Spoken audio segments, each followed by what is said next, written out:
Vamos a comenzar a estudiar, ¿no? A través de nosotros, qué es la afectividad y vamos a comenzar con lo que es el concepto sobre este importante elemento. La afectividad se puede entender como el conjunto de un estado o estados de ánimo, sentimientos y emociones que forman parte de nuestra personalidad.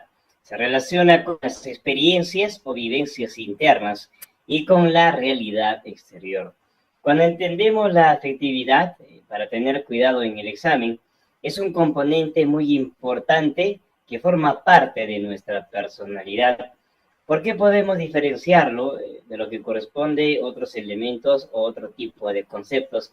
Porque hay tres componentes importantes que van a componer nuestra personalidad. Un componente cognitivo, anótenlo por ahí, un componente afectivo, que es el que vamos a estudiar ahora y que es un componente muy importante, y un componente volitivo, que tiene que ver con nuestros intereses personales. Repito, este componente está compuesto por un componente cognitivo, un componente afectivo y un componente volitivo. El que vamos a estudiar ahora es el componente afectivo. Entonces, la personalidad es importante en el ser humano. Dentro de ellos, el componente afectivo es indispensable. Va a estar compuesto internamente a través de lo que es, lo que nosotros desarrollamos, por ejemplo, cuando tenemos el cariño de nuestros padres, cuando nos enamoramos, cuando tenemos amigos, lo que se llama las emociones, sentimientos y nuestros principales estados de ánimo. Por ejemplo, que yo estoy alegre, estoy feliz por estar de repente en casa con mis papás, de repente estoy contento porque me he encontrado con un amigo, etcétera, etcétera. Todos estos procesos afectivos se relacionan con las experiencias o vivencias internas y con la realidad exterior. Igualmente, la afectividad, vamos a tomar en este caso a Vázquez y Hierbas, son importantes porque también nos permiten relacionarnos con lo que es los afectos que realizamos, tanto positivos o negativos, o también lo que se llama el tono hedónico. El tono hedónico viene a relacionarse dentro de la afectividad con lo que es, ¿no? Afectos de tipo tanto en un lado positivo como negativos de una forma paralela. Es decir, un momento placentero o un momento displacentero que nosotros podríamos vivir dentro de nuestra afectividad. Es decir, nosotros no siempre vamos a estar felices en nuestra afectividad o no siempre vamos a estar tristes. Vamos a cambiar de nuestros estados de ánimo. En un momento yo puedo de alguna manera sentirme alegre por algo. En algún momento yo puedo estar por ahí asustado por algo en especial. Entonces, nuestra afectividad, repito, cuidado con este enlazamiento hedónico, son momentos placenteros en nuestra vida emocionalmente y en ciertas circunstancias también podemos tener momentos displacenteros dentro de nuestra afectividad. Ahora vamos a pasar a entender o a estudiar qué es para nosotros las principales características dentro de nuestra afectividad. Vamos a entender estas principales características que complementan o nos ayudan a entender qué consiste nuestra afectividad dentro de nuestra personalidad. La primera característica, y una también de las más importantes, viene a ser nuestro lado subjetivo o lo que es la subjetividad, profesor. La subjetividad es aquella en la cual nos permite o se convierte todas nuestras experiencias en una vivencia de tipo interna. Es generalmente personal y está ligada a nuestro estado de ánimo. Cuando hablamos de una vivencia de tipo interna, es que nosotros hay algún tipo de elementos, experiencias o algún tipo de formas en las cuales nosotros aprendemos, algunos elementos afectivos, que generalmente no vamos a tratar de expresarlos con palabras o no vamos a tratar de expresarlos a través de decir algo en especial, simplemente lo vamos a vivir internamente y cuando otras personas nos miran y otras personas de repente están cerca a nosotros, van a tratar de ver, ¿no?, cómo nosotros nos mostramos a través de algún gesto, a través de algún tipo de expresión corporal, y ya se van a dar cuenta que estamos tratando de vivir cierto tipo de experiencia afectiva. A eso se le llama subjetividad, ¿no? Y se van a dar generalmente, por ejemplo, a través de gestos, risas o llantos en especial. Cuidado en el examen, la subjetividad es difícil de comunicar verbalmente. Por ejemplo, vamos a suponer de que estamos pues en el colegio, estamos a punto de terminar el año, y de repente por ahí un compañero, que siempre pues por ahí nos falta algunos, que están a punto pues de jalar muchos cursos y están pues por ahí tristes o están deprimidos y lo vemos ahí pues en el salón y está completamente ahí en un rincón y está llorando, o está muy pensativo, triste y no dice nada a nadie y nos queremos acercar y él dice, no, por favor, déjenme solo, y está pues de alguna manera subjetivamente muy triste porque está pues tratando de expresar ese lado afectivo, subjetivo, de que está pues ansioso, está depresivo, no sabe qué hacer porque sabe que se acerca el fin de año y por no haber estudiado posiblemente pueda jalar o posiblemente no sabe cómo decirle a sus padres de que está muy mal en la escuela. Entonces está mostrando su lado subjetivo de un elemento negativo dentro de su afectividad. Otro ejemplo de la subjetividad podría ser algo positivo, por ejemplo en el fútbol, ¿no? Cuando a veces mete un gol o quizás por ahí está festejando, ¿no? De repente este elemento tan positivo, de repente no dice a veces palabras, simplemente se quita la camiseta, de repente por ahí hace algún baile, es un elemento subjetivo que a veces no se puede decir realmente, pero lo hace a través de algún tipo de gesto o quizás en algo corporal, no se van a olvidar. Otra característica importantísima de la afectividad viene a ser la bipolaridad. Bi significa dos, polar viene de polo. Se da cuando la afectividad se mueve en dos polos contrarios. La persona, dentro de lo que es su desarrollo humano, en la afectividad, puede pasar rápidamente de lo que es el placer emocional al dolor emocional. Cuidado con lo que es el término.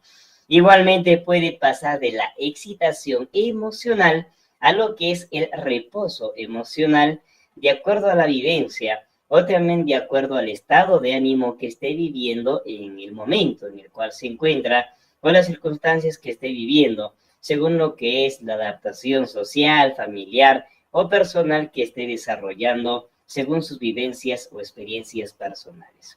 En la bipolaridad existe contradicción en su comportamiento en ciertos momentos. Por ejemplo, vamos a suponer que una persona está muy contenta, quizás en lo que es la fiesta de promoción, está terminando el colegio y está en su fiesta, están tranquilos, bailando, está de repente con sus amigos y de pronto no sé, se acuerda de algo negativo que pasó quizás en la escuela o de repente se acordó de algún problema que tuvo en casa, en cualquier momento a cualquier persona le puede suceder y de pronto está en la fiesta y de repente se va a sentar y no quiere saber nada con nadie, está por ahí pensativo, pone su cara triste y de pronto se enoja con todos. Ojo, la persona puede pasar sin querer en un momento de bipolaridad de lo que es la excitación, estar contento, estar bailando, a lo que es el reposo, estar tranquilo, no quiere saber nada con nadie, o inclusive se podría retirar de la fiesta, ¿no? Hay personas que pueden pasar de este tipo de un estado positivo a un estado negativo, que se llama la bipolaridad. Otro elemento, característica importantísima dentro de la afectividad, se le llama o se le conoce como la teleología. Por ahí mis estudiantes nunca lo hemos escuchado, muy atentos, así es que bastante, ¿no? Por ahí pegados a lo que es este término o este concepto importante o característica de la afectividad. Se le llama como un estado anímico que siempre tiene o está enfocado hacia una orientación a través de las relaciones de tipo intencional, es decir, se va a dar siempre o tiene algún tipo de característica que por una predisposición en el desarrollo humano se tiene que dar sí o sí como parte de algo genético o como parte de algo que ya se ha dado desde hace muchísimos años, como parte del desarrollo humano como algo normal. Sí, vamos a tomarlo de esa manera. Está orientado hacia lo real, es algo parecido o es algo igualitario, que como que si nosotros también pudiésemos desarrollar la inteligencia o inclusive es algo comparado como que cuando nosotros desarrollamos la voluntad. Un ejemplo sencillo es en este caso, ¿no? Puede ser el amor fraternal de una madre a su hijo. Cuando hablamos de un estado anímico, es normal de que una madre siempre tenga ese apego fuerte, ese apego incondicional, desde que nace su criatura, inclusive cuando ya lo ha concebido o está embarazadita, tenga pues ese apego único de que nadie se acerque a ella y que nadie pues le haga daño a ese bebé, porque es prácticamente pues un amor único de lo que es madre a hijo, y es un estado anímico, emocional o afectivo que nadie más podría saberlo, que solamente la madre hacia lo que es esa criatura. A eso se le llama un elemento teleológico. Otro elemento normal podría ser, en cuanto a este concepto, que nosotros sabemos que es normal también, de que una persona cuando esté desarrollándose o creciendo, como sea un niño, por ejemplo, se convierte en un puber o se convierte en un adolescente, por el cambio hormonal normal que desarrolla hacia una orientación intencional, después se va a enamorar esa personita por el cambio hormonal, o de repente también después se va poco a poco a desarrollar y va a tener una pareja o puede haber una atracción sexual. Es normal, ¿sí? Entonces es algo orientado hacia algo que se va a desarrollar por una predisposición orientado hacia algo específico, por un tipo de estado anímico, emocional o sentimental. Eso se le llama ¿qué? Un cambio o un proceso teleológico. No se van a olvidar, mis queridos estudiantes. Para que podamos diferenciarlo, porque también puede venir en el examen, la teleología también se estudia desde una perspectiva filosófica. En la filosofía, ¿qué busca la teleología? Busca explicar en el mundo filosófico las causas posteriores del desarrollo humano hacia lo que es la metafísica. Nótenlo por ahí. ¿Qué es la metafísica para nosotros, queridos estudiantes? Está orientado hacia lo que es el estudio del ser humano, en lo que es la existencia en el universo, por qué se ha creado el hombre, por qué existe, de su existencia en lo que es la Tierra, o lo que es su existencia en lo que es el universo en general. ¿Sí? Eso estudia la teleología en lo que es el enfoque filosófico. En el enfoque psicológico simplemente es, ¿no? El desarrollo del ser humano en lo que es la característica importante de la afectividad, de que se predispone o se sobreentiende de que el desarrollo anímico, emocional, el desarrollo afectivo se desarrolla normalmente por lo que el hombre se desarrolla normalmente, y esto se va a dar sí o sí como parte de la herencia genética o como una orientación hacia lo real, al igual que la inteligencia, la voluntad, otros elementos característicos del hombre, no se van a confundir. Continuamos con otra característica bastante clara o bastante, ¿no? Se puede decir coloquial, que desarrolla el ser humano dentro de lo que es las características más importantes de la afectividad, lo que es la intensidad o la intensidad, vamos a decirlo así, emocional. La intensidad es conceptualizada como cierto tipo de grado o fuerza que siente la persona hacia lo que es, ¿no? Un tipo de estado afectivo cuando está relacionándose con otras personas o cuando tiene cierto tipo de contacto adaptativo con lo que es, ¿no? El desarrollo con cierto tipo de población, cuando va creciendo, cuando es un pequeño, cuando ya tiene un desarrollo normal, dentro de lo que es, ¿no? Su desarrollo humano en sí, va a sentir cierto tipo de alegría, felicidad, risa o sonrisa, dependiendo de las experiencias. Por ejemplo, ¿no? La intensidad que siente un niñito cuando ve a su papá o a su mamá después de salir de la escuela. O de repente una persona adulta, la intensidad que siente la risa, la sonrisa, cuando ve a sus hijos después de 10 años que lo dejaron por ahí solito y lo vienen a visitar después de mucho tiempo. Eso se llama intensidad emocional. Grado o fuerza, palabra clave. Otra característica importantísima dentro de lo que es, ¿no? La afectividad, hablamos de lo que es la irradiación o simplemente la irradiación emocional. Se puede entender como estados afectivos de manera importante o de manera, no se puede decir directa, que de alguna manera se van a dar al principio como algo obligatorio o como algo casual dentro de lo que es el desarrollo humano, que están, ¿no? Se puede decir, enfocados o van a estar direccionados a que la persona, ¿no? Va a tratar de hacer algo, como se puede decir, algo desde el punto de vista, se puede decir como una función, como un objetivo o una meta, y que después esto se va a desligar de ese tipo de objetivo, meta, obligación, y ahora se va a tratar de desligar de esto y va a tratar de irse más allá y después se va a conformar como un tipo de emoción o sentimiento o algo más afectivo. O sea, al principio se va a ligar simplemente a un objetivo, a una meta, como algo pues sencillo, de repente como una necesidad, y después esto que inicialmente lo originó se va a profundizar o va a ir más allá y va a tratar de configurarse como algo más profundo emocionalmente. Un ejemplo para que se pueda entender, el término es un poquito técnico, el concepto de radiación emocional, ¿no? Casi no hay mucha información si nosotros buscamos dentro de lo que es algunos libros.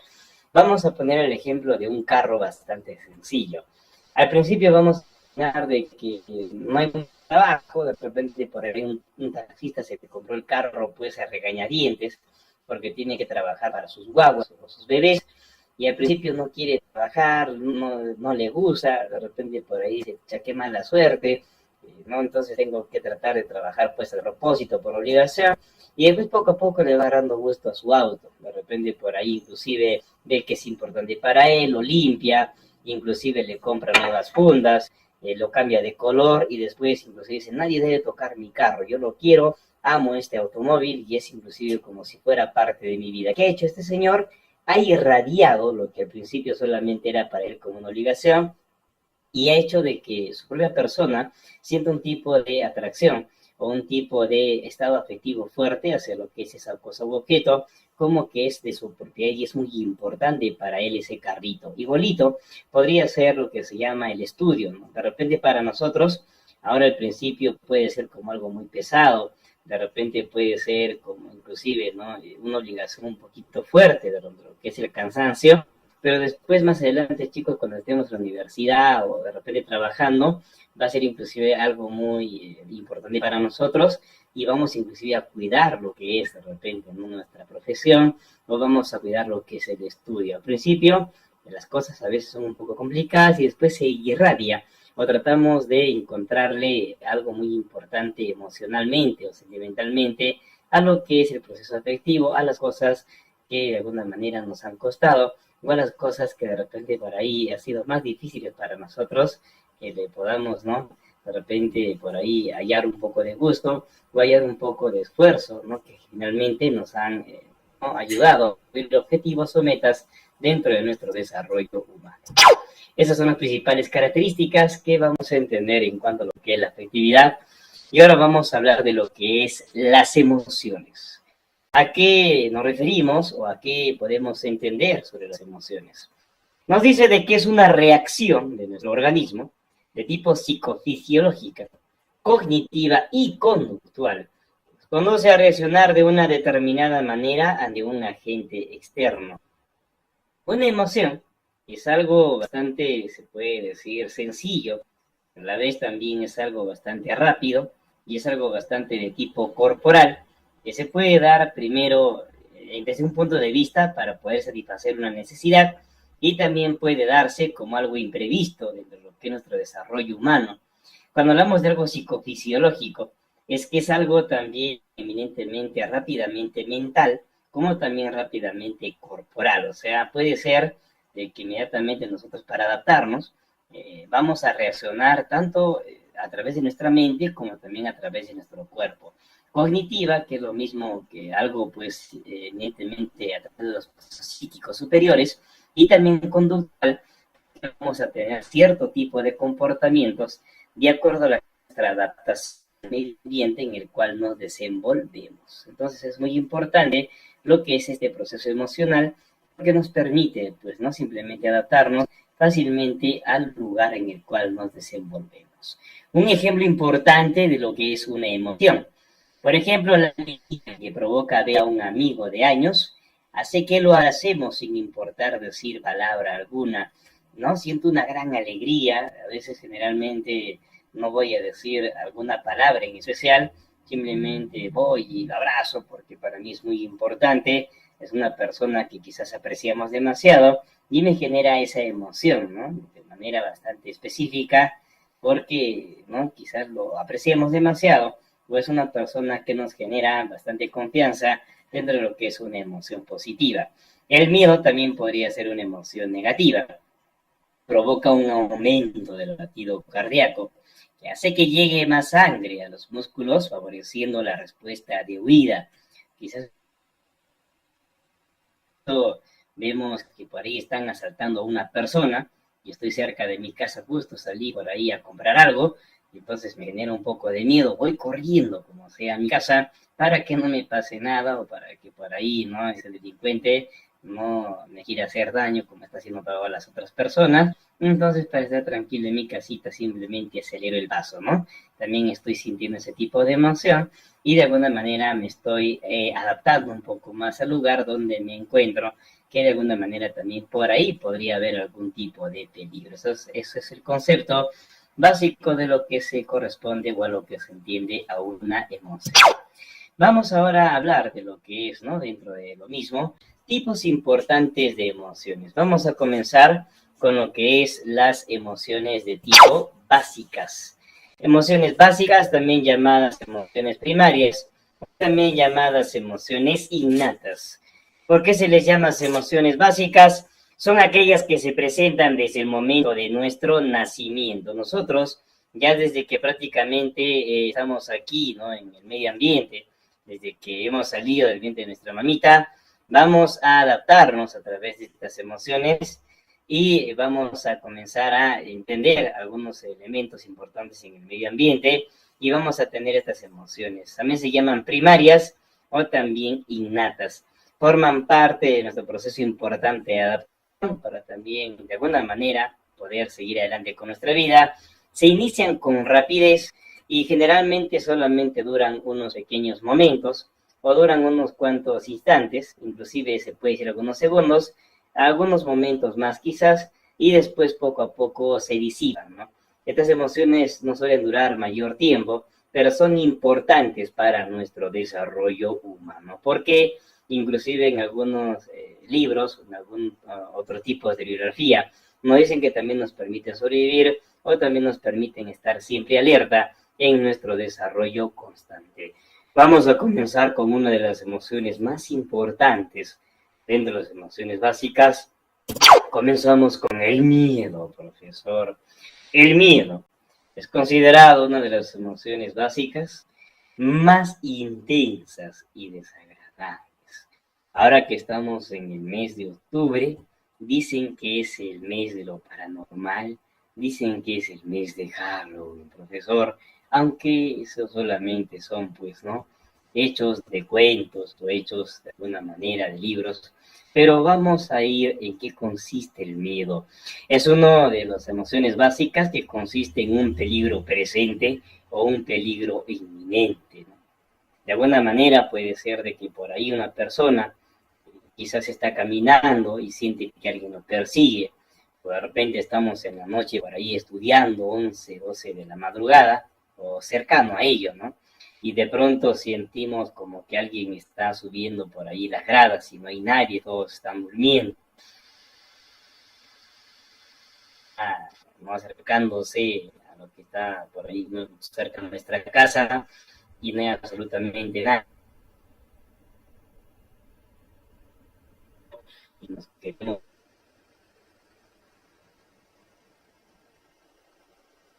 poner debajo de nuestra cama. No se olviden, una de las emociones más intensas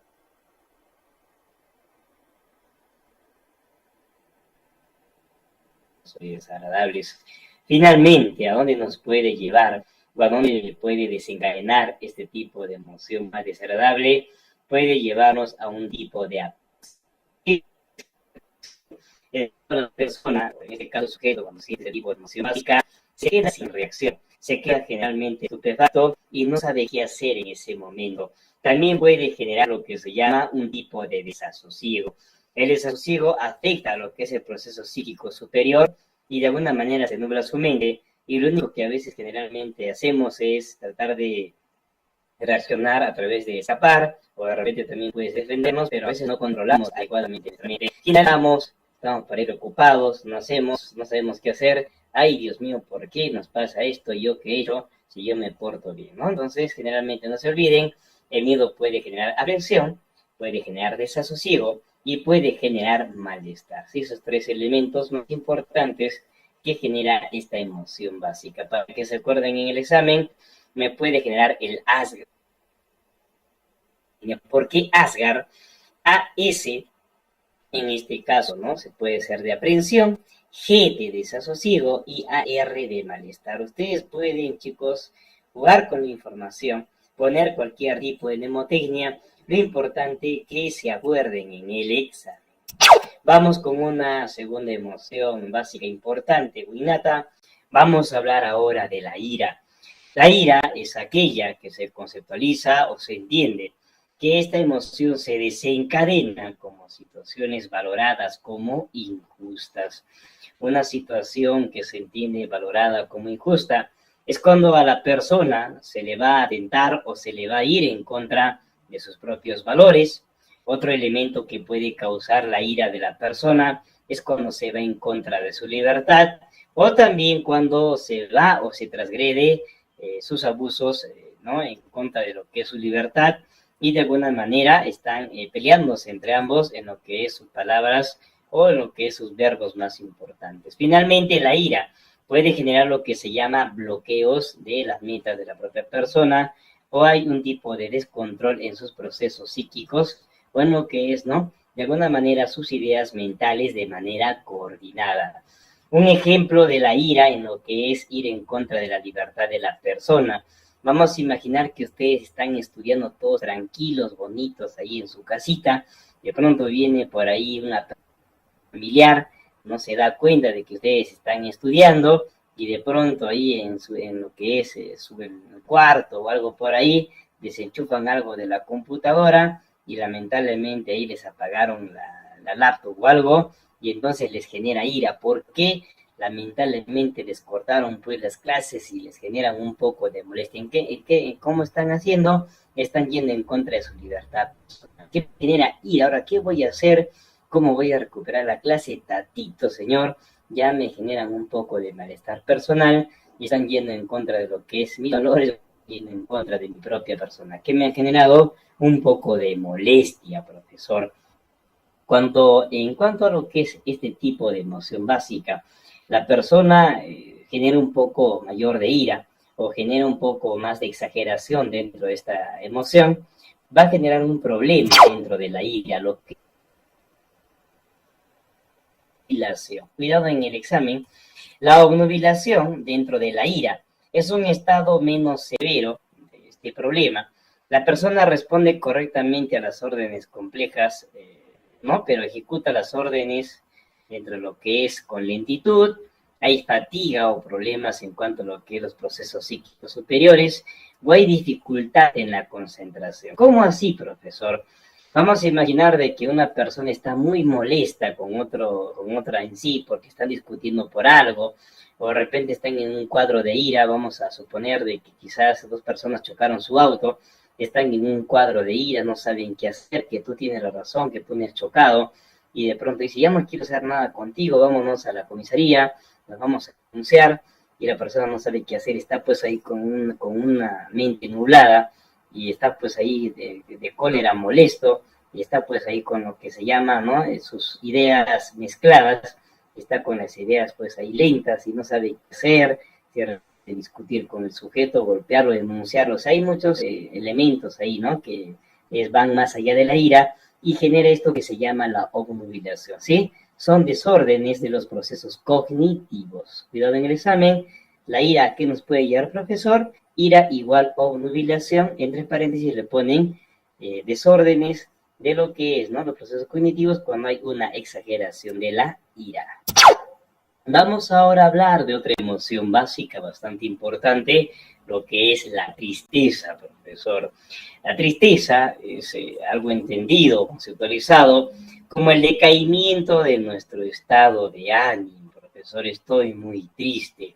La tristeza se puede desencadenar como un proceso de la reducción cognitiva y la reducción conductual de lo que es nuestros estados de ánimo. Esta reducción cognitiva y conductual se puede dar primero por la separación física y psicológica de una persona o también podría ser de lo que es un animalito. ¿En qué consiste la separación física? Puede ser de que por ahí una mascotita lamentablemente, ¿no? Digamos, se enfermó o está mal o lamentablemente ya no está. A la personita o a un niñito o a una persona adolescente o hasta un adulto le duele emocionalmente y le genera pues tristeza por ciertos momentos o por ciertos espacios, y la persona no quiere hacer nada. ¿Y esto qué me genera? Pues reducción cognitiva. Corre a trabajar, Miguel. No, estoy muy triste, se ha muerto mi gatito. O de repente reducción conductual, ¿no? Levántate, tienes que hacer tus cosas. No, estoy muy triste, mi perro está enfermito, hay que llevarlo al hospital. Separación psicológica.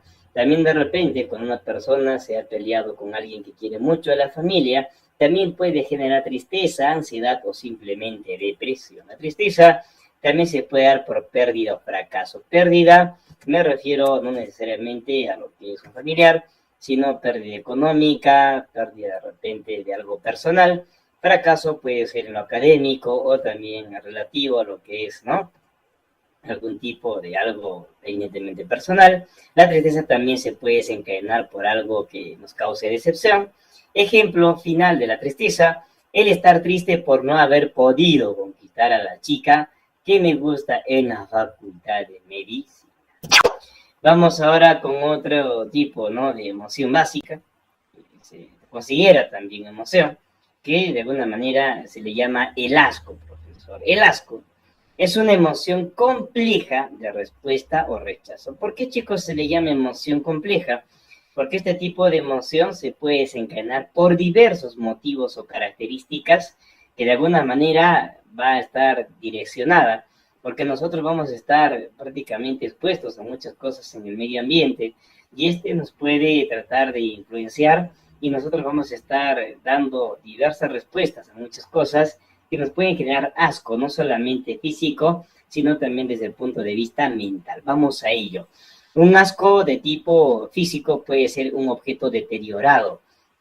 Vamos a imaginar de que pasamos pues por la calle caminando y vemos en un tacho de basura algo que se está pues pudriendo por mucho tiempo y está por ahí maloliendo y nos genera pues un tipo de algo pues simplemente horrible o algo pues simplemente se puede decir no feo en cuanto a lo que es nuestro sistema olfatorio y nos da algo pues repugnante en cuanto al olor y nos alejamos y no queremos pasar nunca más por ese lugar. Otro tipo de emoción compleja en cuanto al asco puede ser los acontecimientos psicológicos. Me puede generar asco de repente que nos hayan mentido o que nos hayan dicho cosas que no eran ciertas en cuanto a lo que es, ¿no? Puede ser algún tipo de cosas, ideas o algún tipo de situaciones que de repente llevamos en familia, de repente con algún amigo o alguna persona que queremos mucho. O también puede ser el asco en cuanto a los valores morales repugnantes. Puede ser el asco de repente a lo que es la política, o de repente a temas que corresponde a lo que es, ¿no? Que las personas constantemente rompan normas y reglas y que tengan que ver con lo que es, ¿no? Este tipo de lo que es pues, los gobernantes. Y a veces la persona dice, ¿para qué escuchas eso, que las noticias? Más te vas a enfermar, mejor corre, cómete un helado y vas a estar completamente feliz. Entonces, también esto genera un poco de lo que es asquerosidad académica y generalmente por eso las personas a veces ya no quieren ver televisión, sino a veces ven pues en vez de noticias algún tipo de película, alguna serie para que no tengan este tipo de asquerosidades, ¿no? Y finalmente, un ejemplo bastante sencillo, alejarse de un olor maloliente en la localidad podría ser a veces por ahí hay curtiembres o también a veces por ahí no botan algún tipo de cosas podridas y también nos podrían generar asquerosidad. Y también tenemos otra emoción muy bonita, la alegría, profesor. La alegría, cuidado en el examen, es una de las emociones consideradas una de las más positivas dentro de las emociones básicas. Está asociada al placer y a la felicidad emocional, ¿no? En este caso también facilita la empatía o lo que es ponerse en el lugar de otras personas. ¿Por qué está asociada al placer y a la felicidad? Porque es una de las emociones que simplemente nos genera todo completamente positivo. En este caso puede ser la alegría, porque una persona, digamos, está bien de salud. Otro puede ser porque la persona ha logrado un objetivo o una meta muy importante en su vida. Otro de repente porque un chico, ¿no?, digamos, está esperando muchos meses para poder ser papá. O de repente la alegría de que un hombre se juntó mucho dinero y por fin se compró su auto. Una alegría también de una señorita porque de repente también esperó mucho tiempo para ser mamá. O de repente la alegría de que una persona ha logrado por mucho tiempo también comprarse algo, ¿no? Entonces la alegría en general desencadena elementos siempre positivos y simplemente la felicidad. Algo, chicos, importante en el examen, este tipo de emoción básica, cuando la alegría va más allá de lo que es nuestras emociones básicas, puede generar lo que se llama el altruismo, anótenlo por ahí. El altruismo es cuando la persona ¿no? trata de compartir la alegría o trata de alguna manera expresarla cuando siente de que no se siente completamente muy bien o cuando le ha pasado cosas muy positivas en su vida. Un ejemplo, ¿no? Imagínense que ustedes, digamos, ¿no? A veces somos negativos, no creemos en lo que es la suerte y de pronto se han comprado por ahí la tinca y se han ganado 1.000.000 de soles, ¿no? Es algo pues de repente extraño, pero a veces la alegría, o de repente por ahí vamos a imaginar que no pensaban que les iba a ir muy bien en lo académico y de pronto han ingresado a primer puesto, entonces hacen un fiestón. ¿Cómo se llamaría eso? Altruismo. Ir un poco más allá de la alegría. Nótenlo, porque siempre tenemos que estar al 100% para el examen. Y por último vamos a hablar de la última emoción básica, la sorpresa. ¿Qué es la sorpresa, profesor?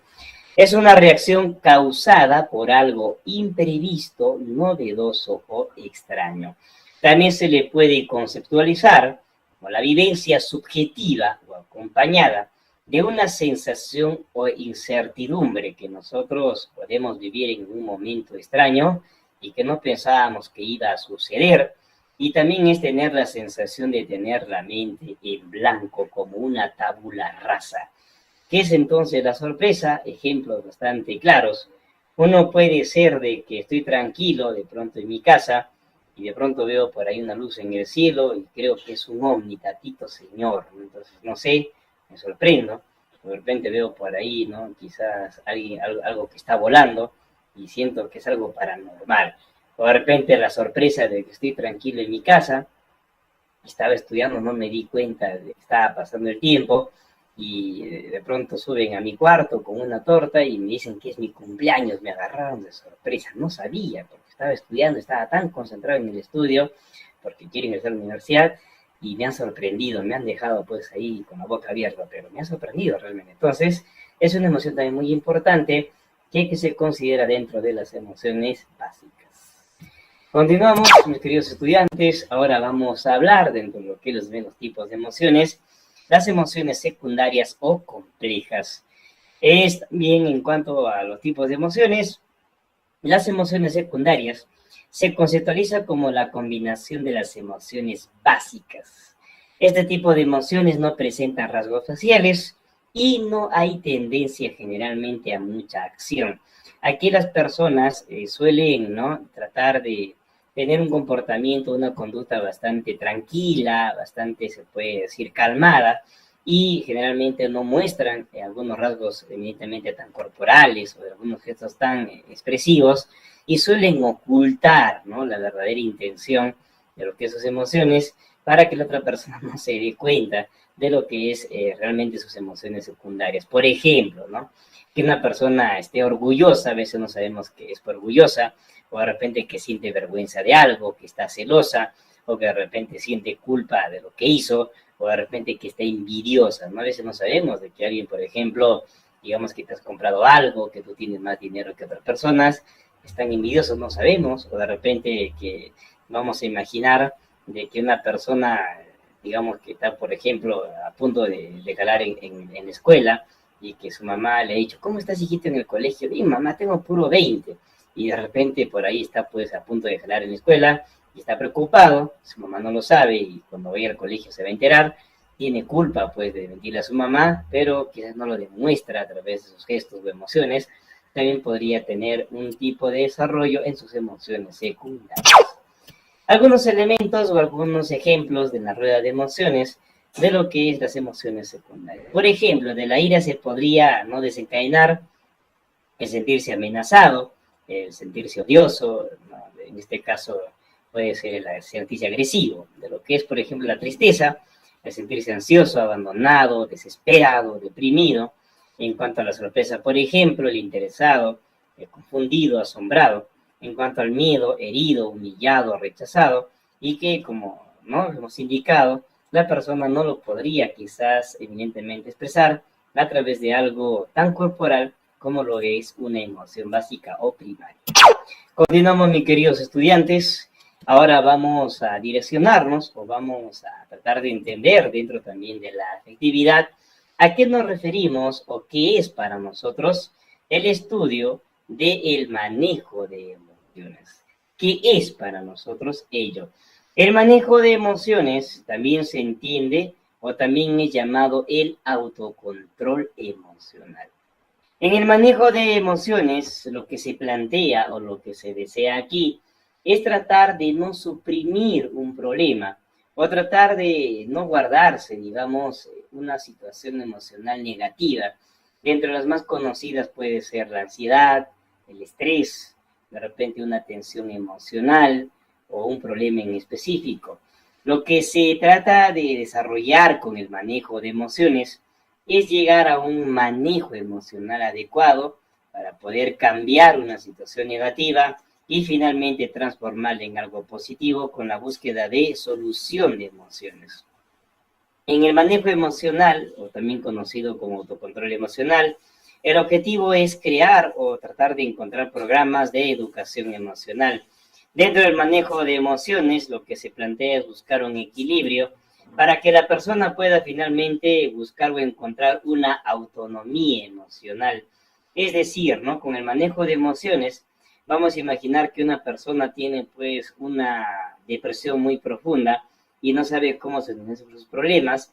Con el manejo de emociones, esta persona que estaba en depresión dice, no, ya me han ayudado a encontrar mis emociones, ahora yo puedo solucionar esos problemas cada vez que tenga depresión, puedo buscar o plantearme una solución a mis problemas, o puedo tratar de encontrar una solución a mi depresión y seguir con mi vida, ¿no? Tratar de no caer otra vez en lo mismo y tratar de seguir adelante, porque no puedo dejarme llevar por las situaciones negativas siempre y tratar de seguir con mi propia vida y no pensar de que todo es malo, ¿no? Entonces se busca con este manejo de emociones la autonomía de la persona, tratar de que tenga un bienestar personal y que esta persona enfrente sus bloqueos emocionales.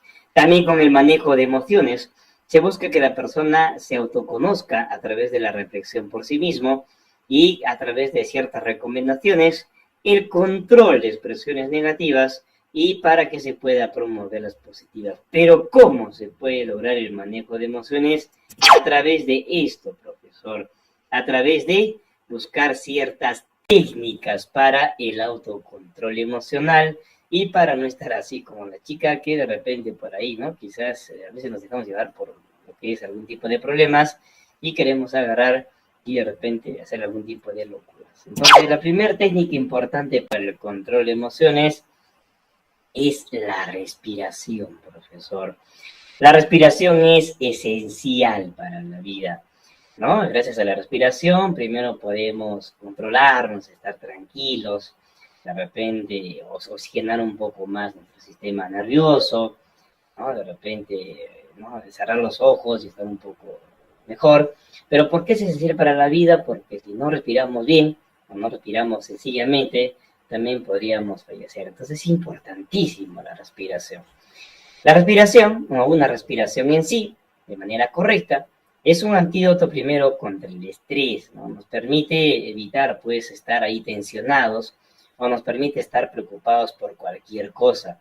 La respiración, como una técnica del manejo de lo que es, ¿no? Las emociones, a través de ciertos ejercicios, ¿qué nos va a permitir, estimados estudiantes? Primero, reducir adecuadamente la ansiedad, que no es en sí más que la preocupación constante por cualquier cosa. La depresión, la irritabilidad, que muchas personas se irritan por cualquier cosa, la tensión muscular y la fatiga. También la respiración va a ayudar de manera muy importante a la oxigenación del cerebro. Muchas personas cuando no respiran también adecuadamente, hacen de que cuando respiro rápido puedo estar matando neuronas y eso no es bueno. La respiración cuando respiro tranquilo, con calma, ¿no? Adecuadamente, hace que yo pueda pensar de manera clara, de manera lúcida y eficaz. Cuando yo respiro rápidamente, no sé ni lo que estoy haciendo y puedo tomar inclusive malas decisiones, etcétera, etcétera. Finalmente, en la respiración hay dos tipos importantes de respiración. Uno que se llama la superficial rápida y otro la abdominal o diafragmática. Primero, la superficial rápida no es muy adecuada como una técnica para el manejo de emociones. ¿Por qué? La superficial rápida lo único que hace es que, ¿no? Primero, nosotros no podemos llegar a complementar la respiración hacia lo que es, ¿no? Poder oxigenar completamente nuestros pulmones. Solamente va a llegar a la parte medial el oxígeno a nuestros pulmones. No llegamos a oxigenar completamente nuestro sistema nervioso, ni tampoco llegamos a que el oxígeno llegue completamente a nuestro sistema circulatorio. O sea, la superficial rápida simplemente hace de que nuestro sistema en general no trabaje adecuadamente y no ayude a lo que es un sistema de relajación. La que sí es adecuada o la que sí nos permite como una técnica de manejo emocional como respiración es la abdominal o diafragmática. La abdominal o diafragmática llega a todos los pulmones, llega a lo que es la caja torácica de manera adecuada, llega también al diafragma, permite una buena oxigenación del cerebro, hace de que de alguna manera, ¿no?, se controle también nuestro sistema circulatorio de manera correcta y ayuda, pues, ¿no?, a lo que es, como ya hemos indicado, a reducir la ansiedad, la depresión, la irritabilidad, la tensión muscular y la fatiga, y nos ayuda, pues, ¿no?, a solucionar cualquier problema o situación negativa que nos pueda aquejar como seres humanos. Aquí un poquito más sobre lo que es las técnicas o lo que es la respiración diafragmática. Posibilita mayor capacidad respiratoria, eso es muy importante en nuestros pulmones, y equivale a 3 respiraciones de tipo superficial. Este tipo de respiración nos proporciona una mayor calma en nuestro sistema nervioso y nos permite una mejor oxigenación y una mejor capacidad de pensamiento y solución de problemas. No se van a olvidar. Otra técnica importantísima en el manejo de emociones es la relajación. La relajación es considerada, dentro del manejo de emociones, un estado del cuerpo y de la mente, que se alcanza de forma progresiva, es decir, paso a paso, poco a poco, o a través de ciertos momentos. Contribuye a reposar los músculos, liberar tensiones y el logro de mayores niveles de concentración. Esta relajación, ¿no?, que primero al inicio va a ser más que todo a través del control mental, después lo que se desea es que llegue a nuestro cuerpo y después se convierte en una relajación física o muscular profunda. Eso queremos llegar. ¿A qué nos va a ayudar esta relajación? A evitar la ansiedad, el estrés, que es muy fuerte en las personas, el miedo, que generalmente puede estar desencadenado por el estrés postraumático, el manejo de la rabia o la cólera. Muchas personas están con ira, con rencor, venganza, y la depresión, entre otros, ¿no?, que son los males que aqueja a la población. La relajación también ayuda a la regulación o el mantenimiento de nuestro cuerpo que esté relajado y tonifica. La relajación es una de las técnicas, una de las más importantes y adecuadas para el manejo de nuestras emociones, ¿sí? Para que se acuerden, en un estado de cuerpo y mente, la relajación mente sana, incorpore sano, ¿sí? Vamos ahora con otra técnica importante en el manejo de emociones, la visualización. ¿Qué es, profesor, la visualización?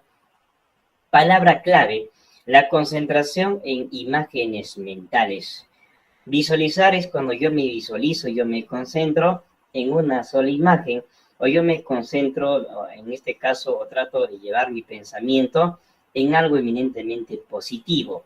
Aquí lo que trato de cambiar en general es mis pensamientos negativos en mis pensamientos positivos. Mi mente lo voy a llevar a una emoción positiva y voy a tratar de cambiar completamente mi conducta. Este tipo de técnica de la visualización va a permitirme modificar el estado de ánimo a través de una escena o imagen, ¿sí? Es como una película que voy a tener en mi mente o una imagen contraria de algo negativo. Un ejemplo bastante claro para que se acuerden de la visualización: a veces hay personas que han tenido un accidente grave, ¿no? Quizás, y eso a veces se sueñan, y en el estrés postraumático la persona constantemente tiene pesadillas de esa imagen o de ese accidente y no pueden dormir, a veces en su trabajo no pueden hacer nada y su vida se le perjudica. ¿Qué hacemos nosotros como técnica de visualización? A veces por ahí les grabamos un audio o inclusive de repente por ahí, a veces dentro de lo que es la técnica, les contamos una historia positiva, tratando de cambiar ese tipo de sueño o esa idea que tiene esa persona de eso traumático que le pasó, por ese tipo de audio o ese tipo de pensamiento positivo, y constantemente lo repetimos o constantemente tratamos de, se puede decir, trasladarlo a su mente para que la persona pueda cambiarlo y finalmente la persona pueda salir de ese problema y pueda cambiar su vida. Es bastante complicado, difícil, pero a través del trabajo constante, a través también de que la persona ponga de su parte, pueda salir de ese problema y pueda seguir positivamente con su vida, ¿no? Una escena, inclusive también puede ser a través del teatro, muchas cosas. La visualización es una técnica muy importante para el manejo emocional. Un ejemplo para ustedes con mucho cariño ahora que están estudiando, qué podrían hacer o cómo podrían, digamos, trabajar mentalmente sus procesos de autoestima en cuanto al estudio. ¿Qué podrían estar, digamos, ¿no? Puede decir, repitiendo constantemente? Sé que puedo ingresar a la universidad porque soy un gran estudiante, con esfuerzo y dedicación constante podré tener buenos resultados, no importa los obstáculos y cosas que se me pongan enfrente. Me prepararé adecuadamente porque quiero ser de la UNSA y seré un ganador, ¿no? Sería un ejemplo de una escena o un proceso de visualización. Vamos ahora con la meditación. La meditación nos dice que es un estado de sosiego. Sosiego, chicos, significa, es un estado donde la persona prácticamente va a estar en un estado de concentración puro, va a estar en un estado prácticamente donde se va a olvidar de todo, va a estar en un estado puro. Sosiego es un estado de purificación completo, donde solamente va a estar internamente en sí mismo, ¿sí? Que permite observar los propios pensamientos y actitudes. La persona va a estar en una concentración mental tan fuerte que de alguna manera se va a olvidar de todo lo que es externo y va a estar prácticamente en sí mismo, ¿sí? La meditación es beneficiosa física y mentalmente. Estimula la agudeza mental. La persona va a concentrarse tan fuertemente en lo mental que puede solucionar cualquier problema, pero si practica pues la meditación de manera adecuada. La meditación, aquí por ejemplo el metabolismo en el organismo se enlentece. ¿Qué significa esto, mis queridos estudiantes? En la meditación, la persona, cuando se concentra de manera real en este proceso del manejo emocional, ¿qué sucede, por ejemplo, chicos, nosotros cuando estamos apresurados, cansados, estresados o hacemos muchas cosas al mismo tiempo, hacemos de que nuestros órganos trabajen rápidamente, ¿no? Por ejemplo, comemos apresurados, cansados, nuestro sistema digestivo trabaja rápido. De repente corremos, hacemos las cosas rápido, nuestro sistema cardíaco se cansa. Es por eso que nosotros nos envejecemos rápido, ¿sí? En cuanto a la meditación, si de repente en un momento de descanso nos damos un día sabático para nosotros, un domingo, un lunes, para descansar por lo menos 10 minutos, hacemos meditación, ¿qué pasa con nuestros órganos? Descansan, nuestros órganos trabajan lentamente, despacio, de repente un día hacemos dieta inclusive, nuestros órganos descansan, y eso hace de que el metabolismo se enlentezca, y hace de que nuestro cuerpo también descanse, porque es como una máquina, descansa y la meditación nos ayuda. También el consumo de oxígeno disminuye en beneficio de nuestro cuerpo, y también cuando respiramos lentamente, hacemos de que descansemos, y eso hace de que nos permita envejecer menos, y nos ayude a tener una mejor calidad de vida. La meditación ayuda bastante. La meditación también nos ayuda a enfocarnos en una sola cosa a la vez, y nos permite una mejor concentración, nos ayuda en una autodisciplina que ayuda a conseguir objetivos. Por ejemplo, ¿no?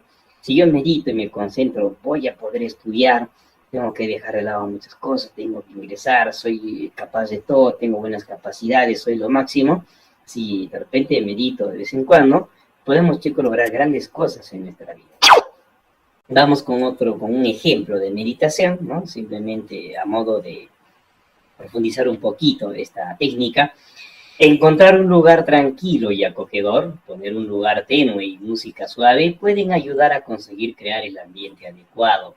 Sentarse en el suelo con la espalda recta, pero sin tensiones, respirando hondo y manteniendo los hombros y brazos relajados. Con los ojos abiertos, elegir un punto enfrente y dejar ahí la mirada. Mientras poco a poco a todas las distracciones van desapareciendo. Observar los pensamientos sin juzgarlos ni retenerlos, solo observándolos. A continuación, crear pensamientos e imágenes positivas de uno mismo, visualizarlos y mantenerlos durante unos minutos. Para terminar, cerrar los ojos unos instantes, creando un silencio completo, ¿no? Podría ayudar si nosotros nos ponemos también en un lugar adecuado, tranquilo, sin bullo, donde nadie interrumpa. También, chicos, podríamos comenzar a hacer un poquito de meditación. Vamos con la última técnica importante del manejo emocional, lo que es el control del pensamiento o lo que se llama la terapia cognitiva. En cuanto al control del pensamiento, terapia cognitiva, es aquella que se trata en sí de cambiar pensamientos distorsionados que alteran la realidad del sujeto. Un tipo de pensamientos distorsionados puede ser de que la persona por la ansiedad comienza, ¿no? Quizás por ahí a disvariar, se olvida de las cosas, o de repente también en la depresión, la persona se cierra en su cuarto, no quiere saber nada del mundo, está triste, de repente por ella no quiere ir a trabajar y eso altera, pues, ¿no? La realidad de la persona, o también puede alterar, ¿no? Su vida cotidiana y ya comienza, ¿no? A alterar también su propio proceso de objetivos y metas más importantes, ¿no? Lo que se pretende con lo que es la terapia cognitiva es cambiar los pensamientos negativos hacia pensamientos positivos. Finalmente, en la terapia cognitiva, lo vamos a tomar en cuenta el autor que creó esta terapia cognitiva, el señor Aaron Beck, en el año 1995.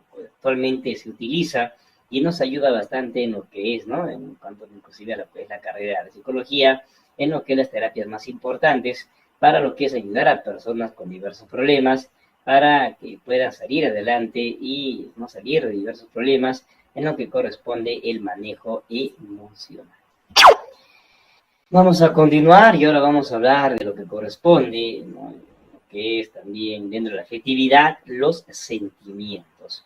¿Qué es para nosotros o cómo podemos entender lo que es los sentimientos? Los sentimientos es un estado afectivo, son un estado afectivo que es provocado por la suma de las emociones y nuestros pensamientos en general. En sí, los sentimientos se van a ir construyendo o son el resultado de un aprendizaje de lo que es, ¿no? La experimentación de las emociones que tenemos como seres humanos en nuestra vida, en nuestras experiencias, en conjunto con los pensamientos, con lo que es nuestro aprendizaje personal, nuestro aprendizaje familiar, de repente amigos y todo ello, y al final vamos a formar esto que es un sentimiento, ¿no? De repente el sentimiento hacia una persona, hacia la familia, el sentimiento hacia la pareja, etc. Los sentimientos son experiencias de tipo subjetiva, es algo más interno, es algo que yo voy a sentir o que yo voy a tratar de internalizar y después dar una respuesta a través de una conducta o comportamiento de nuestra propia experiencia emocional. Los sentimientos son de tipo dinámicos, es decir, nosotros como seres humanos podemos tener sentimientos positivos como sentimientos negativos. No siempre vamos a ser, pues, mecanizados, ¿no? Como un robotito. No siempre yo voy a tener sentimientos positivos, sería algo imposible, o no siempre yo voy a tener sentimientos negativos, ¿no? Nosotros vamos a tener sentimientos cambiantes dependiendo de las experiencias que tenga, pues, la persona. Como dice, pueden variar dependiendo del ambiente interno o externo del propio individuo. Vamos ahora a tratar de, para que esto se entienda mejor, para que quede, chicos, completamente sencillo, ver las diferencias más importantes entre lo que es un sentimiento y entre lo que es una emoción. Primero, una emoción, como ya habíamos hablado anteriormente, es un estado de un estímulo externo. Es una emoción, es algo más corto, más sencillo, y es algo que generalmente vemos inmediatamente en el medio en el cual me desenvuelvo y reaccionamos inmediatamente, ¿no? Para adaptarnos. Es algo más externo. El sentimiento es la asociación de algo que vemos a través de las emociones con los pensamientos y después se va a dar como una reacción mental y después lo vamos a interiorizar, ¿sí? Cuidado con ello. La emoción va a preceder al sentimiento, es decir, que la emoción se da antes del sentimiento, ¿sí? Después se junta con nuestros pensamientos y se construye en un sentimiento. Entonces, en el examen, cuidado. ¿Qué es primero? La emoción, profesor. ¿Qué es después? El sentimiento. Los sentimientos son posteriores a la emoción, por lógica. La emoción es fácilmente observado porque es más corporal. Por ejemplo, Estoy muy emocionado, profesor, porque han metido gol, nuestro equipo más preferido, ¿no? De repente en el Mundial, y me siento muy feliz y he gritado gol. El sentimiento es de moderada intensidad, por ejemplo, me siento muy feliz porque ha venido un familiar, le he dado un abrazo porque siento bastante cariño o afecto por un familiar muy cercano y lo quiero o lo aprecio mucho. No es de moderada intensidad. Hemos dicho que el sentimiento no es muy corporal, la emoción es más corporal, es algo más, se puede decir, locuaz, ¿no? El sentimiento es más subjetivo, más interno. La emoción es brusco interno y el sentimiento no es tan brusco en sí. Las emociones son estados afectivos pasajeros, son de corto plazo, duran pocos momentos. Los sentimientos son estados afectivos duraderos, ¿no? El presentimiento, por ejemplo, el amor hacia un padre o hacia una madre dura muchos años, inclusive toda la vida. La emoción, de repente el amor, ¿no? O de repente el cariño, que se siente, por ejemplo, por el partido, o de repente el cariño por algo, una cosa en sí, solo dura poquísimo tiempo. La emoción se relaciona con necesidades orgánicas, una necesidad básica, ¿no? Algo sencillo. De repente estoy emocionado porque voy a ir más tarde a comerme algo delicioso, es algo sencillo. Los sentimientos se relacionan con necesidades culturales, ¿no? Que duran muchísimo tiempo. Las emociones son estados transitorios que van y vienen. Los sentimientos son más duraderos en cuerpo y mente, es algo más profundo, es algo más, ¿no? De repente íntimo de la persona. Las emociones son reacciones psicofisiológicas que son automáticas y espontáneas.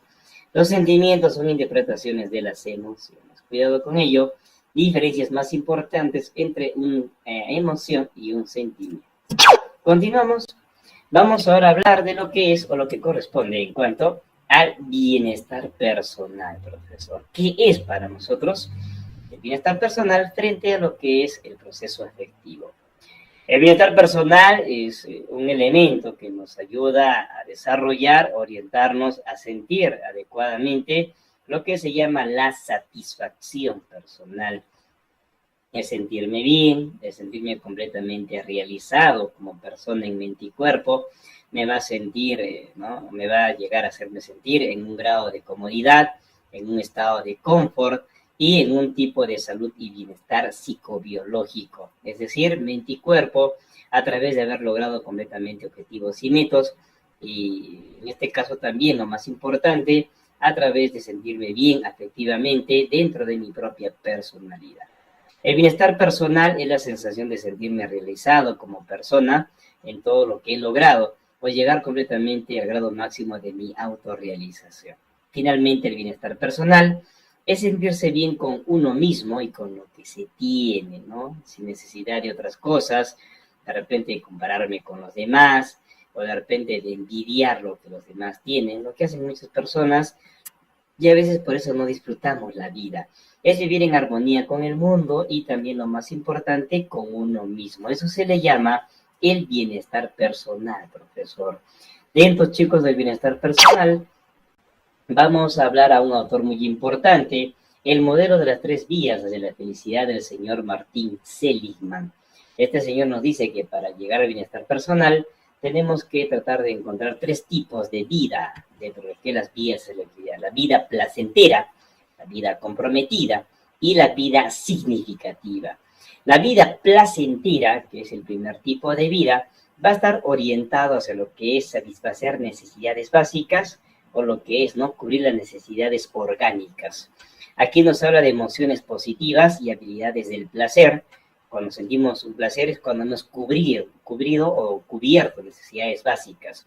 Seligman propone tres características importantes. Primero, agradecer y saber perdonar el pasado, ¿no? Agradecer por lo que tenemos, por tener lo básico, lo necesario, y perdonar el pasado, o sea, no importa, eso es lo de menos, para sentirme bien en un tipo de bienestar adecuado. Segundo, lidiar con el presente, aceptar también lo que tenemos, lo más importante, y no quejarnos por algunas cosas que a veces nos faltan.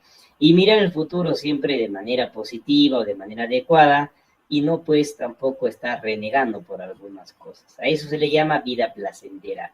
La vida comprometida estaría enfocada, según Seligman, en las responsabilidades de nuestra vida, ¿no? Yo comprometerme, ser responsable con lo que yo quiero, de repente, si digamos yo tengo familia, de repente un trabajo, algunas cosas, ser responsable con ello, porque es importante, según mi propia madurez mental, para tener un adecuado bienestar personal.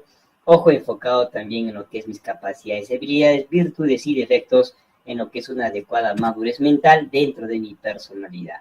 Esto también va a estar vinculado con lo que es mis afectos y mi propio crecimiento personal. Aunque también hay algunas personas que en su vida comprometida no tienen cierta madurez y no crecen personalmente. Y finalmente la vida significativa, que tiene que ver con las fortalezas grupales al servicio de la sociedad y de los demás. Aquí muchas personas ya han llegado a lo que es lo máximo de su autorrealización y a veces no, pues han logrado ya lo mejor en su vida y van a ayudar a otras personas. Por ejemplo, ¿no?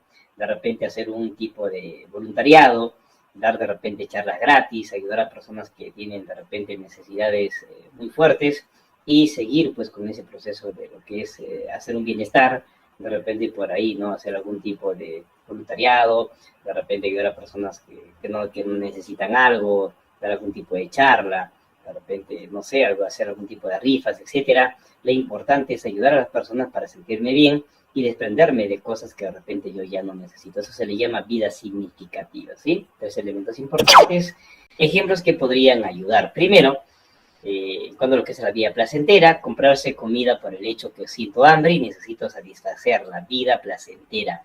Una mamá que cuida a los hijos mientras el papá labora, vida comprometida. Hacer un voluntariado como médico para ayudar a enfermos en un hospital con escasos recursos, vida significativa. Vamos ahora a hablar de la inteligencia emocional. Cuando hablamos de la inteligencia emocional, ¿a qué nos referimos? Según Daniel Goleman, plantea una nueva visión del estudio de la inteligencia humana, más allá de los aspectos cognitivos o intelectuales, es decir, la parte cognitiva, la parte académica.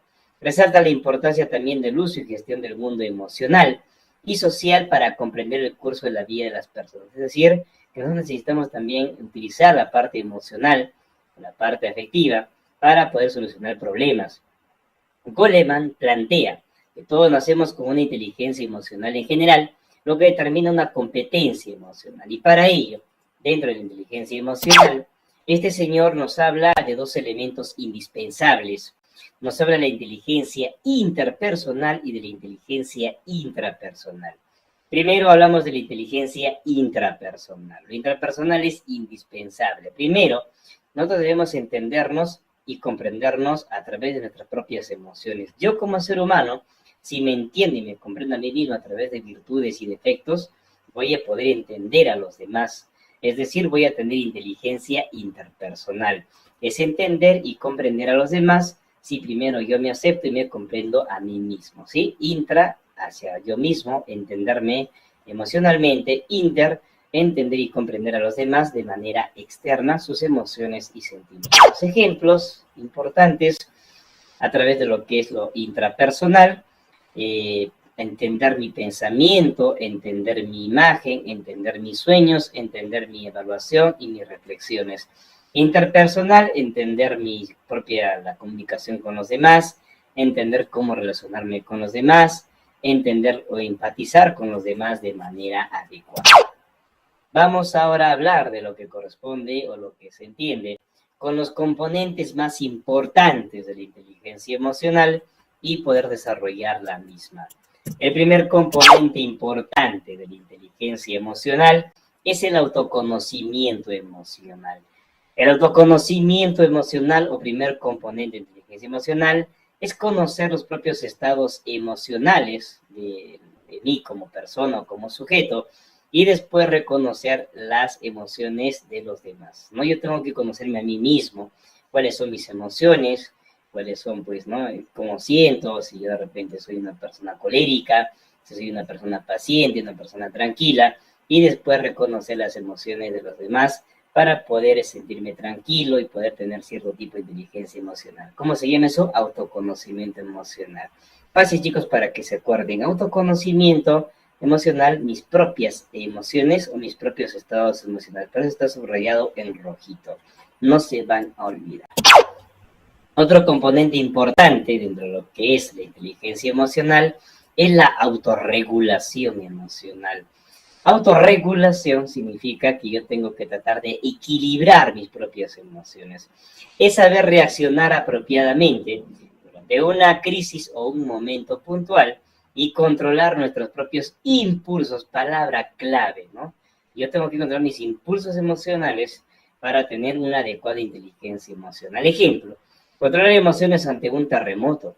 A veces, ¿no? Hay miedo, temor, yo no sé qué hacer, se va a caer mi casa, se va a abrir las paredes de algo, de repente por ahí, ¿no? Va a haber un accidente, se va a cortar la luz, pero yo tengo que controlar primero mis emociones, también tengo que ayudar a los demás, tengo que tener mucho cuidado, controlar los impulsos y de acuerdo a ello regularme para que también pueda ayudar a los demás. Eso va a ser importante y me sirve como parte de un buen control dentro de la inteligencia emocional. Otro elemento importante como componente va a ser la automotivación. Aquí lo que se trata es no dejarme llevar por los problemas, por la angustia, por las situaciones que van a ser comprometidas en mis propios objetivos y metas. Y voy a tener que plantearme de nuevo cómo llegar a mis objetivos, cómo seguir adelante con las cosas que yo tengo que hacer y tener una mentalidad siempre emprendedora y de alguna manera positiva, ¿no? Porque yo tengo que seguir adelante. Yo me he planteado, por ejemplo, ingresar a la universidad y tengo que hacerlo como sea. Me he planteado de repente no terminar una carrera y tengo que hacerlo como sea. Me he planteado ser uno de los mejores en mi carrera y también tengo que plantearme seguir, ¿no? Adelante con mis objetivos y tengo que luchar por ello día a día. Eso se llama ¿qué? Automotivación y es importante dentro de mi inteligencia emocional. Otro elemento o componente importante dentro de lo que es mi inteligencia emocional son mis habilidades sociales. Dentro de las habilidades sociales más importantes, ¿qué es en sí?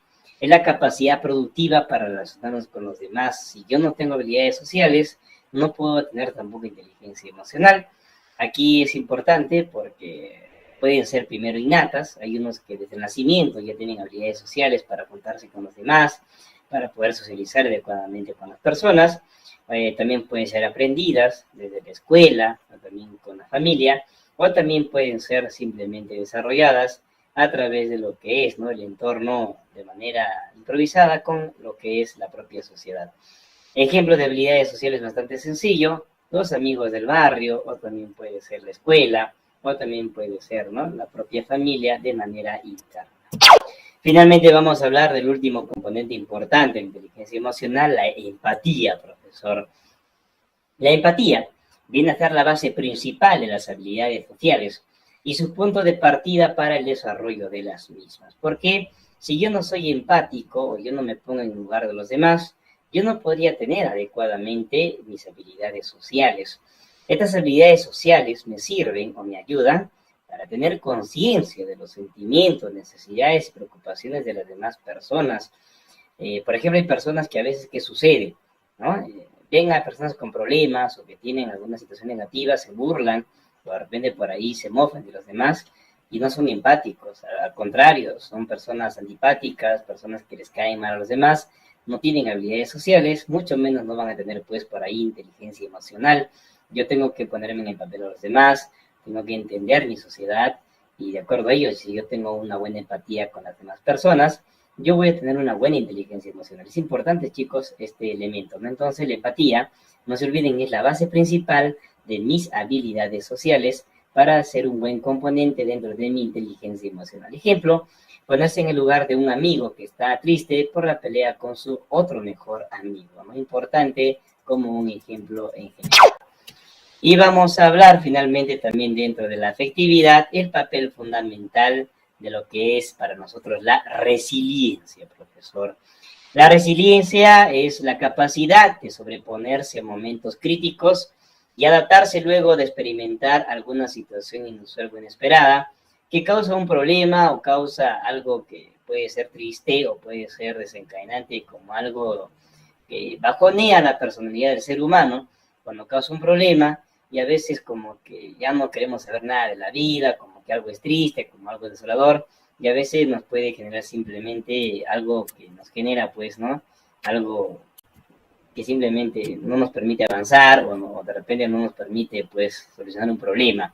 En la resiliencia lo que se pretende o lo que se quiere es seguir avanzando a pesar de cualquier cosa y siempre tratar de encontrar un camino positivo. Eso se le llama resiliencia. Según algunas investigaciones, las personas cuando utilizan la resiliencia o superan cualquier tipo de problema, se centran generalmente en puntos fuertes de su vida. Por ejemplo, ¿no? Una persona que, digamos, tiene un problema, dice, voy a seguir adelante por mis hijos. Otra persona dice, yo voy a seguir adelante por mi mamá, o yo voy a seguir adelante por mí mismo, ¿no? A veces la resiliencia, son las peticiones, siempre buscan un punto fuerte en su vida. En la resiliencia, los sistemas de apoyo externo más importantes van a ser la familia, el colegio, el trabajo, la iglesia, etcétera, y que van a ayudar generalmente a la persona a siempre ser resiliente y no rendirse nunca. Algunos casos importantes de resiliencia que podríamos tomar en cuenta, tenemos a Helen Keller, mujer ciega y muda desde su nacimiento, que demostró gran resiliencia en aprender cómo comunicarse y vivir con pasión. Otro caso de resiliencia importante, Nelson Mandela, carcelado por décadas en Sudáfrica durante la apartheid, luego se convirtió en líder de su pueblo, un gran, se puede decir, líder o orador. Ana Frank, niña judía que mantuvo un diario mientras se escondía con su familia durante la invasión de los nazis, finalmente murió en el campo de concentración, ¿no? Elementos importantes, casos de resiliencia, personas que tuvieron problemas pero que siguieron adelante. Y bueno, terminamos con ello. Recordemos, reglas de la creatividad y para seguir adelante. Haz más de lo que te piden, prueba cosas nuevas, enseña a otros a hacer lo que sabes, convierte el trabajo en juego, tómate un respiro, trabaja mientras los demás descansan, sé siempre un creador, sé tu propia inspiración y ama lo que haces o déjalo, pero yo sé que nosotros vamos a ir adelante y nunca nos vamos a rendir. Y nos vamos a quedar, chicos, aquí en que la resiliencia se centra en tres elementos importantes. Primero, debe existir el individuo, el proceso y el resultado. El individuo es el más adecuado que debe mostrar sus capacidades para poder ser resiliente, debe seguir un proceso, ¿no? En las posibilidades de la vida para no rendirse en ningún momento y mostrar un resultado o una eficacia de poder, ¿no? Seguir a pesar de lo que es cualquier situación estresante para poder finalmente ser una persona resiliente. Bien, chicos, entonces eso es lo más importante en cuanto a lo que es los tres elementos en los cuales se centra la persona para poder llegar a ser resiliente en general, ¿sí? Entonces